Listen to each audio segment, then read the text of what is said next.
প্রধানমন্ত্রী শেখ হাসিনা এই সময় মার্কিন প্রেসিডেন্ট ডোনাল্ড ট্রাম্পের সাথে কুশল বিনিময় ছাড়াও দুজন বেশ কিছুক্ষণ কথা বলেছেন।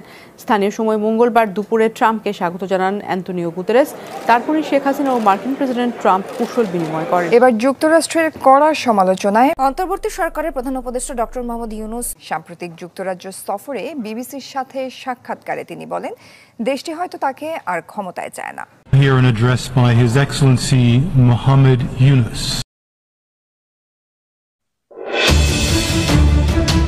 জাতিসংঘের সরাসরি ট্রাম্পের সাথে বৈঠকে বসলেন শেখ হাসিনা। কপাল খুলে যাচ্ছে শেখ হাসিনার, আবারও ফিরে পাচ্ছেন তার ক্ষমতা। এদিকে মহাবিপদে ডক্টর ইউনুস এবং তার সমন্বয়করা। সরাসরি ডক্টর ইউনুস প্রসঙ্গে আবার কড়া বার্তা দিলেন ট্রাম্প নিয়ে। নরেন্দ্র মোদীকে ফোন করেছেন ডোনাল্ড ট্রাম্প। তাদের মধ্যে বেশ কিছু বিষয় নিয়ে কথাবার্তা হয়েছে এবং এই প্রসঙ্গে উঠে এসেছে বাংলাদেশও। তবে বাংলাদেশ প্রসঙ্গ বলতে গিয়ে ডোনাল্ড ট্রাম্প বলেন যে আর কিছুদিন থমকে যান, আমি আসছি। অর্থাৎ ডোনাল্ড ট্রাম্প যে ভারত সফর করবেন তাতে কি বাংলাদেশের বিষয়ে কোনো সিদ্ধান্ত নিতে চলেছে? একটা খারাপ সংবাদ আসতে পারে বাংলাদেশের জন্য, যার নাম হচ্ছে আপনার কৃষ্ণমূর্তি। তিনি আপনার সম্ভবত এটা জানুয়ারির 8 তারিখ একটা আবদার করছিলেন। তার ওই আবদারের পরিপ্রেক্ষিতে আগামী মার্চের 25 তারিখে বাংলাদেশের বিরুদ্ধে শুনানি হতে যাচ্ছে মার্কিন কংগ্রেসে। ইস্যু কি? সংখ্যালঘু নির্যাতন। সম্প্রতি ভারত থেকে 3টা খবর আমি দেখলাম, যেগুলো নিয়ে একত্র করে একটু কথা বলতে চাই। এবং সেটা ইন্টারপ্রিটেশন এভাবে করা যায় যে ভারত স্পষ্টভাবে আমাদের প্রধান উপদেষ্টাকে অপমান করার চেষ্টা করেছেন, সত্যিকার অর্থেই চেষ্টা করেছেন।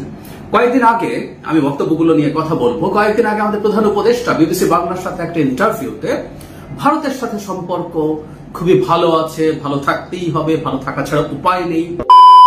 আসসালামু আলাইকুম রহমতুল্লাহ। সবাই কেমন আছেন? আশা করি সবাই অনেক অনেক ভালো এবং সুস্থ আছেন। সবাইকে স্বাগতম জানাচ্ছি আমাদের আরেক নতুন ভিডিওতে।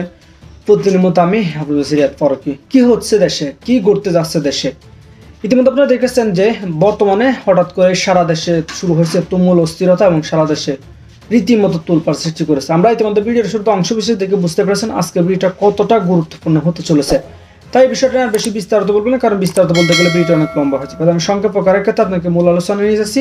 তার আগে আপনাকে ছোট একটি অনুরোধ জানাতেছে, যারা আমার ফারুকী অনলাইন ইউটিউব চ্যানেলতে এখনো হচ্ছেন, প্লিজ দয়া করে আমার চ্যানেল সাবস্ক্রাইব করে সাথে দেখবেন। আর বেশি কথা না বলে আমরা ভিডিওটা একটু ধারাবাহিকভাবে একটু বিস্তারিত। প্রধানমন্ত্রী শেখ হাসিনা এই সময় মার্কিন প্রেসিডেন্ট ডোনাল্ড ট্রাম্পের সাথে কুশল বিনিময় ছাড়াও দুজন বেশ কিছুক্ষণ কথা বলেছেন। স্থানীয় সময় মঙ্গলবার দুপুরে ট্রাম্পকে স্বাগত জানান অ্যান্তনিও গুতেরেস।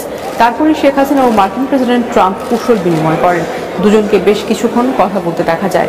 পরে মহাসচিব এবং ডোনাল্ড ট্রাম্প সহ একই টেবিলে বসেন প্রধানমন্ত্রী Sheikh Hasina, German chancellor Angela Markle সহ 15 রাষ্ট্র ও সরকার প্রধানরা। এই সময় অতিথিরা বিভিন্ন বিষয়ে আলাপ আলোচনা করেন। এবার যুক্তরাষ্ট্রের কড়া সমালোচনায় অন্তর্বর্তী সরকারের প্রধান উপদেষ্টা ডক্টর মোহাম্মদ ইউনুস সাম্প্রতিক যুক্তরাজ্য সফরে বিবিসির সাথে সাক্ষাৎকারে তিনি বলেন, দেশটি হয়তো তাকে আর ক্ষমতায় চায় না। Here an address by His Excellency Mohammed Yunus of the interim government of the People's Republic of Bangladesh. ফেব্রুয়ারির আগে পদত্যাগে বাধ্য ডক্টর মোহাম্মদ ইউনুস। দর্শক, সম্প্রতি এক বিদেশ সফরে প্রফেসর ডক্টর মোহাম্মদ ইউনুস কড়া সমালোচনা করেছেন যুক্তরাষ্ট্রের নবনির্বাচিত প্রেসিডেন্ট ডোনাল্ড ট্রাম্পের। ডক্টর ইউনুস বলেছেন, আমেরিকা এবং ডোনাল্ড ট্রাম্প হয়তো চায় না যে আমি ক্ষমতায় থাকি। এই বক্তব্যের পরই ডোনাল্ড ট্রাম্প জানুয়ারির 25 তারিখে নিজের ভেরিফাইড টুইটার অ্যাকাউন্ট থেকে সরাসরি ডক্টর ইউনুস এবং তার অন্তর্বর্তীকালীন সরকারকে নিয়ে কঠোর মন্তব্য করেন। তিনি দাবি করেন ডক্টর ইউনুসের সরকার বেশি দিন টিকবে না। শেখ হাসিনার সাথে যে আচরণ করা হয়েছে তা যুক্তরাষ্ট্রের নজরে আছে। এর মাধ্যমে ট্রাম্প মূলত শেখ হাসিনার প্রতি সমর্থন প্রকাশ করেন এবং ডক্টর ইউনুসের সরকারকে এক প্রকার হুমকি দেন। ডোনাল্ড ট্রাম্পের এই বক্তব্যের পর বাংলাদেশের রাজনৈতিক অস্থিরতা আরো বেড়েছে। বিশ্লেষকরা বলছেন, আন্তর্জাতিক চাপ এবং দেশের অভ্যন্তরীণ পরিস্থিতি ডক্টর ইউনুসের সরকারের দায়িত্ব নিয়ে বড় প্রশ্ন তৈরি করেছে। বিশেষ করে শেখ হাসিনা এখনো দেশের মানুষের সমর্থন দাবি করেন এবং সেই পরিস্থিতিতে তিনি আবারও রাজনৈতিকভাবে ফিরে আসার জন্য চেষ্টা চালিয়ে যাচ্ছেন, কিন্তু ডক্টর ইউনুস কিছুই করতে পারছেন না।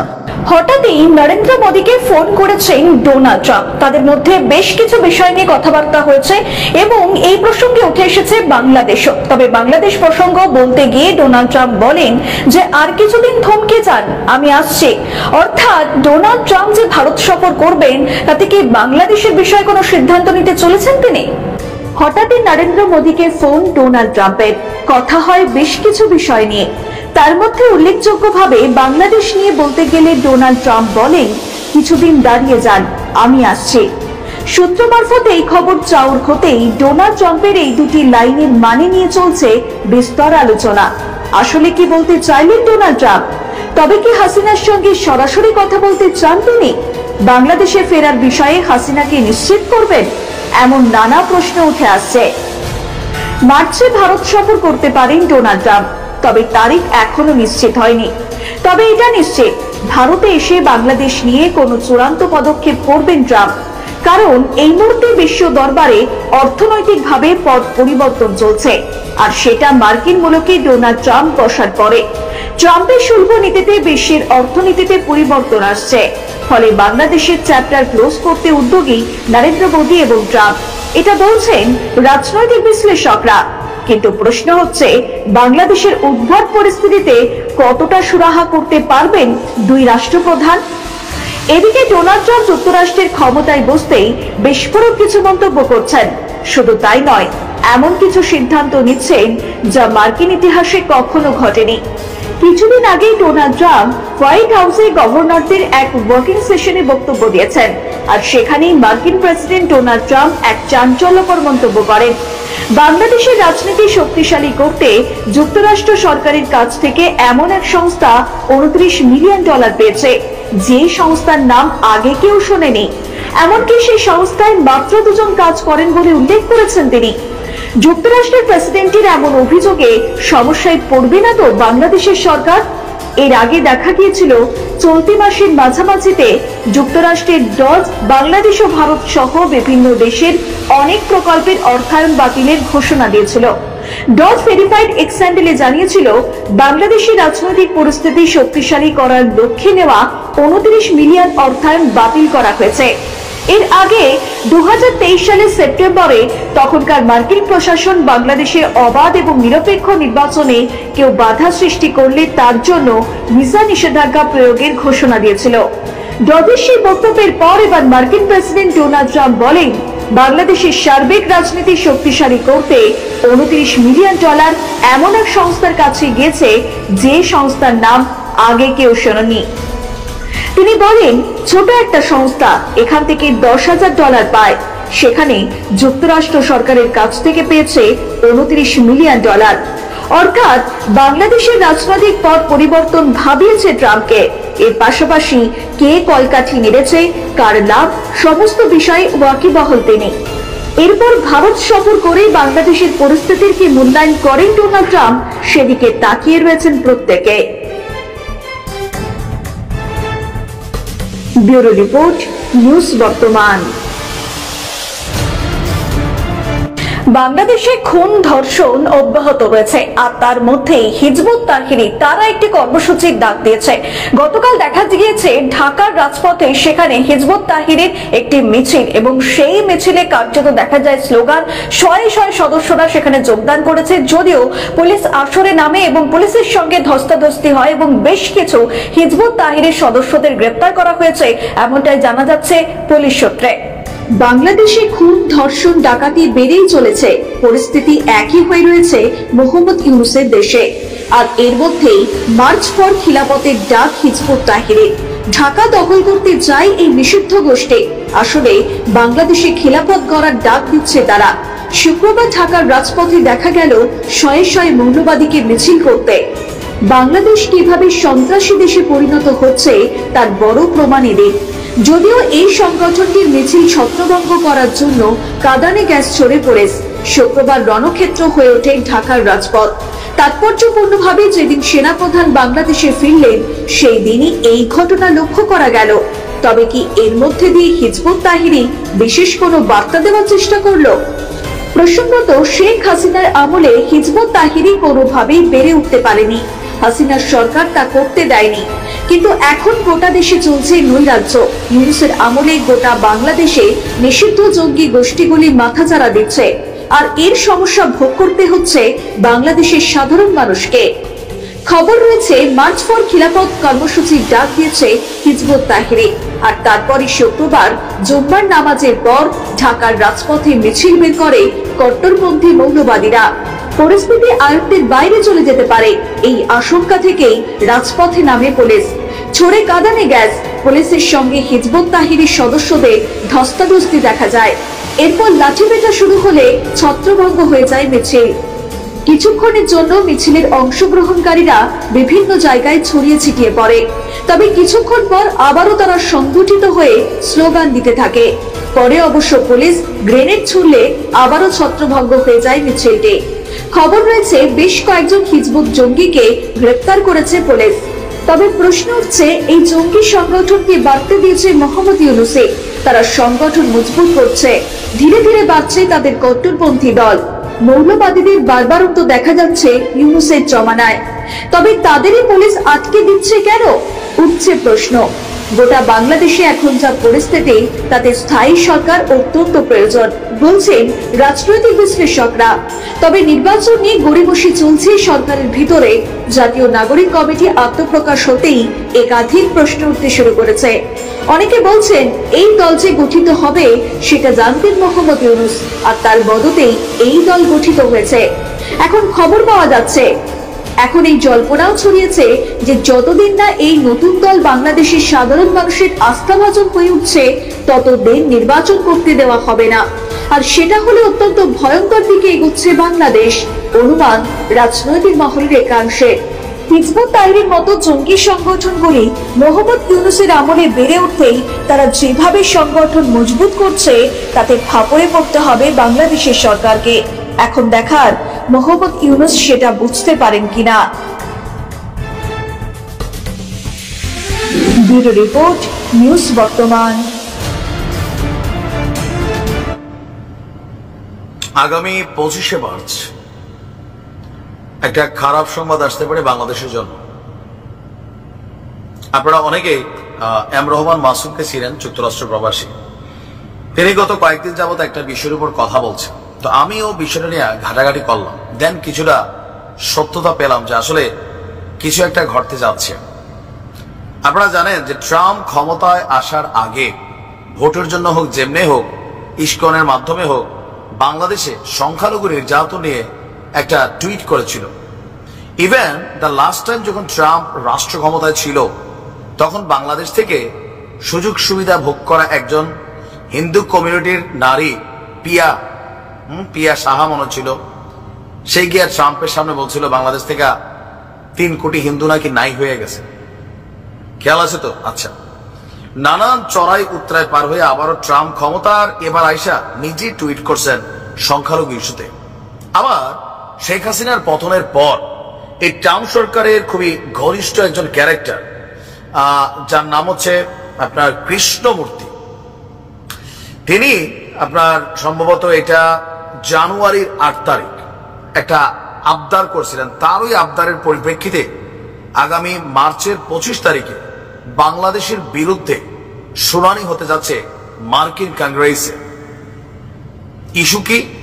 সংখ্যালঘু নির্যাতন এবং জঙ্গিবাদের উত্থান। হিজবুত তাহরিরের যে আবির্ভাব, বাংলাদেশের কথায় কথায় এক ধরনের মৌলবাদী তৌহিদি জনতা নাম দিয়ে এরা সামনে আসছে। এরা কারা, কোন দলের, কোন মতের, আমরা এদেরকে চিনি না। এদের কাছ থেকে নতুন ইসলাম শিখা লাগতেছে, কে বকে অন্যা দিবে, কে দিবে না। হ্যাঁ, যে নিজেই অন্যা ছাড়া এক বেডির সাথে ছবি তুলছে, দেখছিলেন তো এই বাটপাড়রে। এদের এই যে বিভিন্ন জায়গায় যা ঘটছে, এগুলো আমেরিকা কনসার্ন করছে, আর ভারত তো কনসার্নের লেগে বসেই হয়েছে। শুরুটা ছিল 8 জানুয়ারি, কৃষ্ণমূর্তি তিনি আপনার বলছিলেন যে বাংলাদেশে হিন্দু এবং অন্যান্য সংখ্যালঘুদের বিরুদ্ধে অত্যাচার হচ্ছে। 1971-এর পর বাংলাদেশ থেকে 3 লাখ থেকে 30 লাখ মানুষ প্রাণ হারিয়েছিলেন, এর বড় অংশ ছিল হিন্দু। আর শেখ হাসিনার সরকারের পতনের পর এই আগস্ট মাসের পরে নাকি 2000টি হামলার ঘটনা ঘটেছে বাংলাদেশের সংখ্যালঘুদের উপরে। আর এ নিয়ে মার্কিন বিদেশ দপ্তরের সঙ্গে এই কৃষ্ণমূর্তি আলোচনাও করেছিল। ইভেন আসন্ন সেনেট কনফার্মেশন শুনানির সময় এই নিয়ে পদক্ষেপের দাবি জানাবো। এটা জানুয়ারির 8 ছিল, আজকে মার্চের আমরা 8 তারিখ কথা বলছি। ইভেন এই কৃষ্ণমূর্তি তার সহকর্মীদের মানে ডাকতেছিল যে গোটা বিশ্ব দেখো কি ঘটতেছে বাংলাদেশে, এবার সেইটা নিয়ে বাংলাদেশের ইস্যুতে আপনার কথা বলতে যাচ্ছে। আমেরিকা কি আসলে পদক্ষেপ নেবে? সাম্প্রতিক সময়ে মার্কিন যুক্তরাষ্ট্র আপনার পাকিস্তান এবং আফগানিস্তানের উপর একটা ভিসা রেস্ট্রিকশন দিচ্ছে। ইভেন তাদেরকে আমেরিকার যে কি বলা হয় যে নেগেটিভ মাইন্ডেড যে কান্ট্রিগুলোর প্রতি ইসলাম ফোবিয়া তাদের তো একটা আছেই, এর উপরে আমাদের এই দেশগুলোতে এগুলো ঘটেও বিভিন্ন কারণে এদেরকে কিন্তু ভিসা রেস্ট্রিকশন সহ স্যাংশন সহ অনেক কিছুই বিভিন্ন আকারে এরা ঘোষণা করতে যাচ্ছে। এর মাঝখানে এই কৃষ্ণমূর্তিরা চাইছে কোনোভাবে বাংলাদেশকে পাকিস্তান আফগানিস্তানের সাথে জোড়া দিয়ে দেওয়া যায় কিনা। এই কৃষ্ণমূর্তি কিন্তু ভারতীয় বংশোদ্ভূত, এমনকি ভারতের একজন মানুষও, তিনি আমেরিকাতে দীর্ঘদিন আছেন, ট্রাম্প সরকারের ঘনিষ্ঠ। এইটার প্রেক্ষাপটটা এই যে গত কয়েকদিন যা ঘটছে, হিজবুত তাহরির আত্মপ্রকাশ, ভাই ভুংবাং খেলাফত প্রতিষ্ঠা, তারপরে কাপড়ের মধ্যে কালো পতাকার মধ্যে কালেমা লেখা, হ্যাঁ, এরপরে যে ধরেন ইদানিং এরা কোন গ্রুপ আমি জানি না, বিভিন্ন জঙ্গি গোষ্ঠীর কিন্তু উদ্ভাগ ঘটছে। আমরা দেখছি সরকার এদেরকে নিয়ে আটক করতেছে, বিভিন্ন জায়গায় গণগ্রেপ্তার হচ্ছে, এদের বিরুদ্ধে অ্যাকশন হচ্ছে। এগুলো কি ওয়ার্ল্ড দেখছে না? ওয়ার্ল্ড দেখুক না দেখুক, ওয়ার্ল্ডকে দেখাচ্ছে ভারত, বরাবরই বলছে। এখন বাংলাদেশের ব্যাপারে কি সিদ্ধান্ত আসে জানি না। কেউ কেউ আশঙ্কা করছেন স্যাংশনও দিয়ে বসতে পারে, ইভেন ভিসা রেস্ট্রিকশন দিতে পারে, অথবা আরো অন্যান্য পদক্ষেপ নিতে পারে মার্কিন স্টেট। যদি ইউনূস সরকার এগুলা নিয়ে ব্যর্থ হয় তাহলে কিন্তু বাংলাদেশের কপালে আগামী 25 তারিখ খারাপ একটা গতি আসতেও আসতে পারে। এমনি 500 বাংলাদেশের টার্গেট করছে ট্রাম্প সরকার, হাত পা বাইন্দা করাত লাগাইয়া বাংলাদেশে পাঠিয়ে দিবে অবৈধ যারা। এখন আমাদের সরকার কতটুকু ক্যাপাবল আছে এই ট্রাম্পের সরকারের সাথে যোগাযোগ? ইলন মাস্ক দেওয়া হবে না, এটা আলাদা লাইন। ইলন মাস্ক ব্যবসায়ী, ইউনূস ব্যবসায়ী, তারা ব্যবসার আলাপ করে। দেখা যাক কি হয় না। ভালো থাকো। বাংলাদেশের বিদ্যমান এবং ভবিষ্যৎ রাজনৈতিক প্রেক্ষাপটে ভারত অবশ্যই খুবই প্রাসঙ্গিক একটা দেশ হিসেবে থাকবে। তারা বাংলাদেশ নিয়ে যথেষ্ট ভাবেন, বাংলাদেশের অভ্যন্তরে হস্তক্ষেপ করতে চান, তাদের মতো করে সরকার তৈরি করতে চান, সরকারকে তাদের মতো করে চালাতে চান, সবকিছুই তারা চান। ফলে ভারত কি করছে না করছে সেটা আমরা একটু খেয়াল রাখি, আমাদের রাখা দরকারও আছে। সম্প্রতি ভারত থেকে 3টা খবর আমি দেখলাম, যেগুলো নিয়ে একত্র করে একটু কথা বলতে চাই, এবং সেটা ইন্টারপ্রিটেশন এভাবে করা যায় যে ভারত স্পষ্টভাবে আমাদের প্রধান উপদেষ্টাকে অপমান করার চেষ্টা করেছেন, সত্যিকার অর্থেই চেষ্টা করেছেন। কয়েকদিন আগে আমি বক্তব্যগুলো নিয়ে কথা বলবো। কয়েকদিন আগে আমাদের প্রধান উপদেষ্টা বিবিসি বাংলার সাথে একটা ইন্টারভিউতে ভারতের সাথে সম্পর্ক খুবই ভালো আছে, ভালো থাকতেই হবে, ভালো থাকা ছাড়া উপায় নেই, খুবই অপটিমিস্টিক ধরনের কথাবার্তা বলেছেন এবং একটু বেশি অপটিমিজম দেখিয়েছে। আমাদের দেশে অনেকে থেকে ক্ষুব্ধও হয়েছেন। আমি প্রধান উপদেষ্টার পক্ষে দাঁড়িয়ে কথা বলেছি যে কূটনৈতিক টেনশন ডিএসকালেট করতে হয় মাঝে মাঝে, সারাক্ষণ সব সময় উত্তেজনা বাড়িয়ে চলা কাজের কথা না।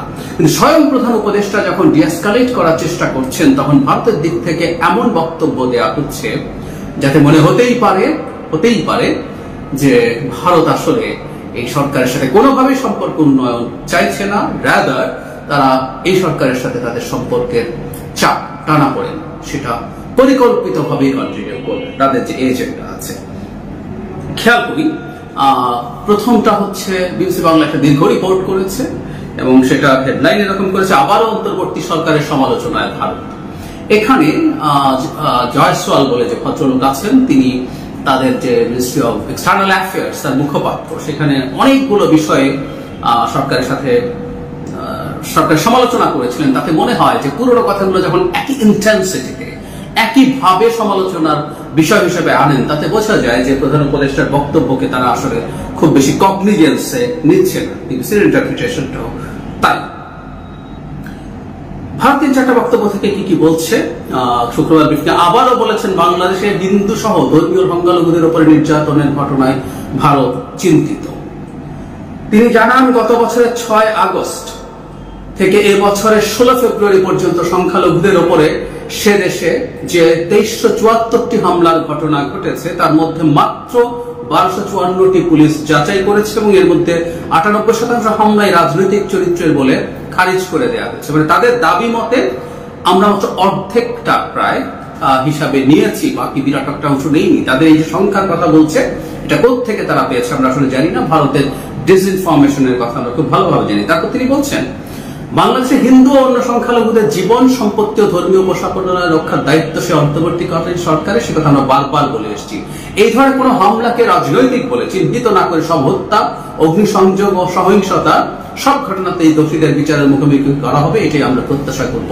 ইনফ্যাক্ট এটাই আমরা প্রত্যাশা আসলে করি। আমরা এটা ভারতকে দেখতে হবে না। বাংলাদেশের হিন্দু সম্প্রদায়ের মানুষ, এই দেশের হিন্দু সম্প্রদায়, এই দেশের এই রাষ্ট্রের নাগরিক, আমাদের ভাই বোন, তারা তাদের অধিকারের পক্ষে আছে এবং তাদের অধিকারের পক্ষে, তাদের অধিকার রক্ষার পক্ষে, তাদের নিরাপত্তা রক্ষার জন্য এদেশের সংখ্যাগরিষ্ঠ জনগোষ্ঠী দাঁড়িয়েছেও। যখন এদেশে কোনো সরকার ছিল না, তখন মুসলিম সম্প্রদায়ের মানুষ তাদের বাড়িঘর এবং উপাসনালয়গুলো হামলা থেকে রক্ষা করার জন্য পাহারা দিয়েছেন। মাদ্রাসার ছাত্র শিক্ষকরা করেছেন। ধর্মীয় সহিংসতা উস্কে দেওয়ার জন্য যখন ইস্কনের এবং চিন্ময় ইস্যুতে একজন মুসলিম আইনজীবীকে হত্যা করা হয়েছিল আদালত পাড়ায়, তারা করেছিলেন হিন্দু সম্প্রদায় ইস্কনের লোকজন। ভয়ঙ্কর একটা সাম্প্রদায়িক সহিংসতার সম্ভাবনা থাকলেও ন্যূনতম কিছু হয়নি। অবিশ্বাস্য সহনশীলতা এই দেশের সংখ্যাগরিষ্ঠ মানুষ দেখিয়েছেন। সুতরাং ওনাদের বলার কিছু নাই। ইনফ্যাক্ট আমরা যে কারণে এটাকে রাজনৈতিক হামলা বলি, সেটা হচ্ছে ওরা আওয়ামী লীগ হিসাবে আক্রান্ত হয়েছে, তারা হিন্দু হিসাবে আওয়ামী, এই ন্যারেটিভ ইজ ইম্পর্টেন্ট। এরপর কারো যদি বিচার না হয়, তার কারো যদি পদক্ষেপ না নেওয়া হয়, সেটা হিন্দু মুসলিম নির্বিশেষে একটা রাষ্ট্রের প্রতিটা নাগরিক সেই ব্যাপারে থাকতে হবে, তার নিরাপত্তা রাষ্ট্রকে নিতে হবে, সরকারকে নিতে হবে, সেটা নিয়ে আমরা নিশ্চয়ই কথা বলবো। কিন্তু তাদের দিক থেকে এটা কমিউনাল হামলা, মানে তারা হিন্দু বলেই হামলা শিকার হচ্ছেন, এই ন্যারেটিভটা মিথ্যা ন্যারেটিভ, এই ডিসইনফরমেশনটা থেকে ভারতকে বেরিয়ে আসতে হবে।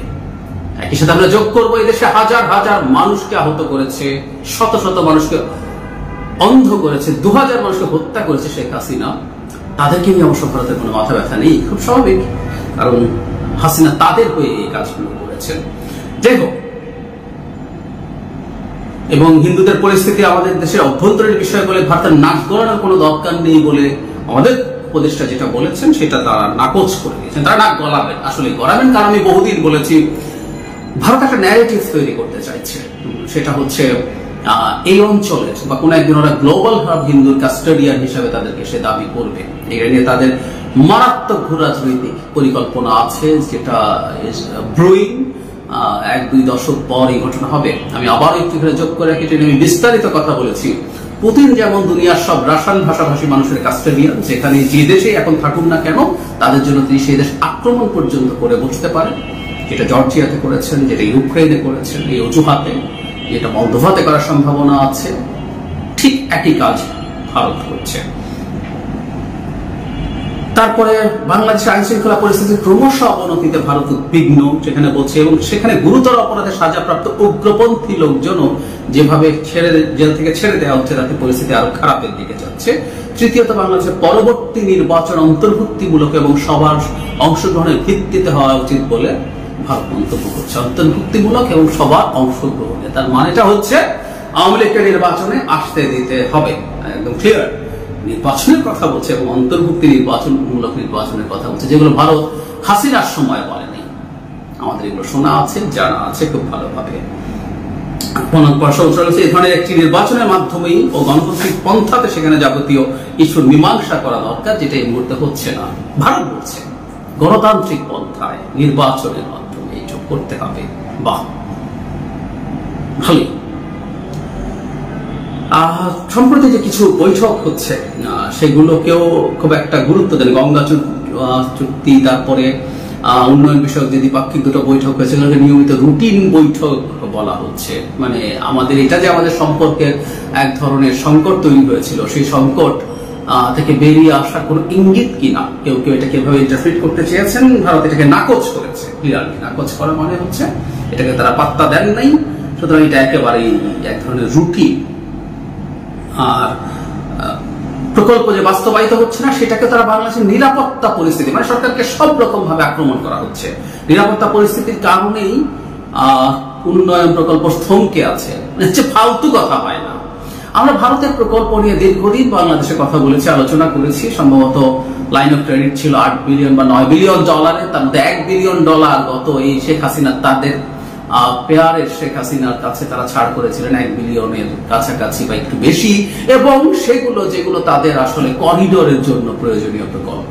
সো ভারতের প্রকল্প এমনিতেই টাকা নেয়, মানে ও পরশক্তি হওয়ার খোয়াব দেখে, কিন্তু তার মনটা তার আশপাশে, এগুলো ঋণ, এগুলো কোনোটা গ্র্যান্ট না, খুবই উচ্চ সুদের ঋণ এবং সাপ্লায়ার্স ক্রেডিট। প্রায় সব জিনিসপত্র ওদের দেশ থেকেই নিয়ে আসতে হয়, সেই ঋণও তারা ছাড় করতে এসব করছে।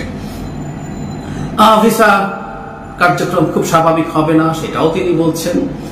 তিনি ছাত্রছাত্রীরা ভিসার কথা বলছেন, মেডিকেল ভিসাও দেওয়া হচ্ছে বলছেন, কিন্তু আমাদের যে প্রচুর ভিসা, একসময় মানুষ ঘুরতে যেতেন, মানুষ শপিং এ যেতেন, এগুলো আসলে খুব সহজ হবে না, এবং চিকিৎসার জন্য বা স্টুডেন্টদের জন্য খুব সহসা ভিসা হচ্ছে না। ভারত তার নিজের নাক কেটে আমাদের যাত্রা ভঙ্গ করা চালিয়ে যাচ্ছে। তার মানেটা হচ্ছে এই, ভারত আসলে এই মেসেজ দিতে চায় যে তোমাদের সাথে সম্পর্ক খুব ভালো হবে না। সম্পর্কের ব্যাপারে কেমন হতে পারে, কাদের সাথে হতে পারে, সেটার একটা ইন্ডিকেশন আছে। আমরা ভারতের সেনাপ্রধান আবার কথা বলেছে সেই জায়গায়। এখানে ডক্টর ইউনূসের বক্তব্য নিয়ে ভারতের উস্কানি, ভারতের শেখ হাসিনার উস্কানি নিয়ে, সেটা নিয়ে এই ব্রিফিং এ কথা হয়নি, উনি এড়িয়ে গেছেন। কিন্তু ভারতের লোকজন এখানে প্রথম আলো, বিবিসি যেটা করেছে, তারা ভারতের পররাষ্ট্র মন্ত্রণালয়ের দুজনের সাথে কথা বলেছেন, সেখান থেকে তারা জানিয়েছেন যে শেখ হাসিনার ব্যাপারে বাংলাদেশ যেটা ইন্ডিকেট করছে, তারা এগুলো খতিয়ে দেখছেন, খতিয়ে দেখে করবেন, মানে তারা এটাকেও পাত্তা দিচ্ছে না, এইভাবে বলবো। দ্বিতীয় যে খবরটার কথা বলবো, একটা খুবই রেটরিক্যাল কথাবার্তা এসছে, বাংলাদেশের সঙ্গে সুসম্পর্ক রক্ষা করতে চায় ভারত, এই ধরনের একটা কথা রাজনাথ সিং বলেছেন। প্রতিরক্ষা মন্ত্রী, তিনি প্রতিবেশী সবার সাথে ভালো চায়, বাংলাদেশের প্রতিবেশী তাদের সাথে ভালো রাখতে চায়, একদম খুবই দায়সারা টাইপের একটা কথা উনি বলেছেন। কিন্তু ভারতের সেনা প্রধানের যে বক্তব্য, সেটা নিয়ে আমি একটু কথা বলতে চাই।